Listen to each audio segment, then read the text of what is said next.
अपने last working day में CGI DY Chandrachud ने काफी जबरदस्त तरीके से अपने 2 साल के टेन्योर को समाप्त किया। कोर्ट में मैटर्स आते रहे और जब अंत में कोर्ट का समय खत्म हुआ तो सीजीआई ने भी हाथ जोड़ते हुए इस पोस्ट से रिटायरमेंट ले ली। अब नेक्स्ट हलचल सुप्रीम कोर्ट में 11 नवंबर को देखने को मिलेगी, जब next CGI designate Sanjeev Khanna इस पोस्ट की ओथ लेंगे। हालांकि सीजीआई चंद्रचूड़ के जाते जाते कोर्ट रूम में काफी इंटेंस माहौल देखने को मिला था, जहां सारे जजेस ने कुछ न कुछ इंटरेस्टिंग बात उनसे जुड़ी डिस्कस की थी और उनके टेन्योर की तारीफ की। वैसे देखा जाए तो इस हफ्ते सीजीआई चंद्रचूड़ को काफी बैकलैश भी मिला था, और वो भी उनके कलीग्स सुप्रीम कोर्ट जजेस से ही। एक के बाद एक जजमेंट सुनाने के बाद कई केसेस में हमने देखा है कि कैसे कुछ जजेस सीजीआई चंद्रचूड़ द्वारा पास किए गए कुछ कमेंट्स पर उनके खिलाफ दिखे थे, जिसमें जस्टिस बीवी नागरत्ना और सुधांशु धूलिया भी शामिल थे। और जब अपने लास्ट वर्किंग डे पे सीजीआई चंद्रचूड़ ने एक और जजमेंट सुनाया तो उसमें भी कुछ जजेस उनके खिलाफ ही दिखे हैं। यहाँ हम बात कर रहे हैं अलीगढ़ मुस्लिम यूनिवर्सिटी की माइनॉरिटी स्टेटस केस की, जहाँ पर 7 जज बेंच ऑफ सुप्रीम कोर्ट,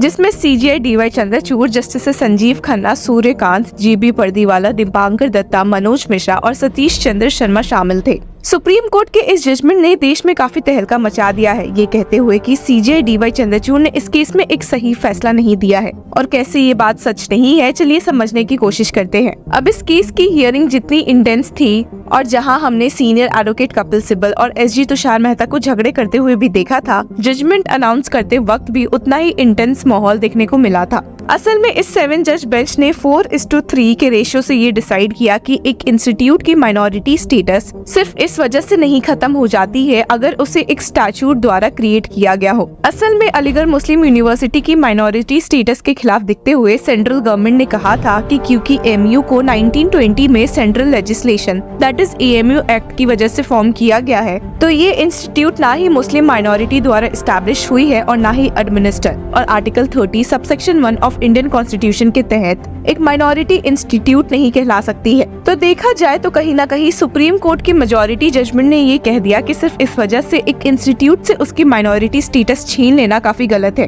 पर क्या सीजीआई डीवाई चंद्रचूड़ ने खुले शब्दों में कहा है कि एएमयू की माइनॉरिटी स्टेटस बरकरार रखी जाएगी? जी नहीं। और इसी वजह से लोगों में काफी हलचल देखने को मिली है कि भला सीजीआई ने जजमेंट भी सुनाया तो एक फैसला कैसे नहीं दिया और लोगों को कंफ्यूज करके छोड़ दिया है। पर आपको बता दे कि CGI DY Chandrachud headed bench के सामने ये प्रॉब्लम नहीं थी कि उन्हें एएमयू के माइनॉरिटी स्टेटस को रिस्टोर करना है, पर ये सवाल था कि can an educational institution created by a parliamentary statute enjoy minority status under Article 30 of the Constitution? और जब इस सवाल का जवाब सीजीआई चंद्रचूड़ ने पॉजिटिव में दिया है तो एएमयू की माइनॉरिटी स्टेटस पर फैसला सुप्रीम कोर्ट की एक रेगुलर बेंच करेगी, जो हमारे सामने जल्दी पेश होगा। पर इस जजमेंट में जिन लोगों की डिसेंट है वे सीजीआई चंद्रचूड़ से अग्री करते हुए नजर नहीं आए हैं, और इसमें एक major dissent justice Dipankar Datta की दिखी है, जिन्होंने सीजीआई चंद्रचूड़ पर कई तीखे वार भी किए हैं। असल में जस्टिस दीपांकर दत्ता ने कहा है कि उन्हें अपने जजमेंट को ऑथर करने के लिए ढंग से टाइम नहीं मिला, क्योंकि उनके पास सीजीआई चंद्रचूड़ द्वारा ऑथर किया गया मेजॉरिटी जजमेंट लेट आया था।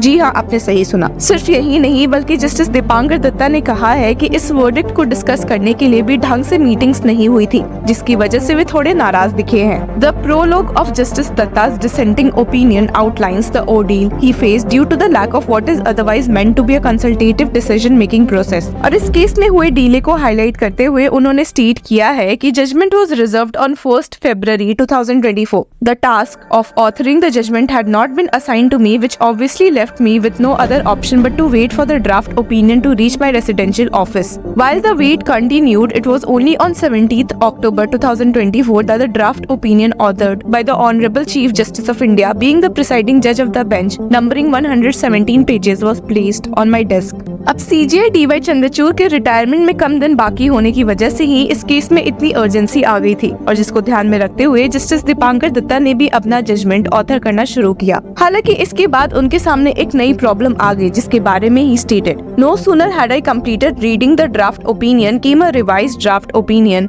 of the Honorable Chief Justice of India spread over almost the equal number of pages. It reached my residential office in the evening of 25th October 2024, that is on the eve of the short Diwali break. हालांकि उन्होंने कहा है कि उन्हें इस बात से दुख नहीं है कि उन्हें इस केस में कम टाइम मिला और अपने ऑर्डर में स्टेट किया कि I do not grudge getting very little time to express my views in the manner I would have wished to express. Had it not been a race against time to circulate the opinion by 6th November 2024, the limit I had set for myself and assured to the Honorable Chief Justice of India, the opinion could have been much better articulated and more compact. अब justice Dipankar Dutta के decent opinion पे ध्यान देते हैं, जिसमें कि उन्होंने साफ साफ कहा है कि AMU एक माइनॉरिटी इंस्टीट्यूट नहीं है। अब इस केस में जस्टिस SC शर्मा ने भी डिसेंट दी है और स्टेट किया है कि the minority community should be controlling the administration of the institution without any help of outside forces. The minority institution must also give the option of secular education. अब आपके मन में ये सवाल तो जरूर पैदा हो रहा होगा कि माइनॉरिटी स्टेटस से एक यूनिवर्सिटी को क्या फायदा है। तो बात ऐसी है कि अगर कोई यूनिवर्सिटी माइनॉरिटी है तो उसमें आराम से सीट्स रिजर्व करके रखी जा सकती है और यहाँ तक कि यूनियन को इन यूनिवर्सिटीज को भी फंड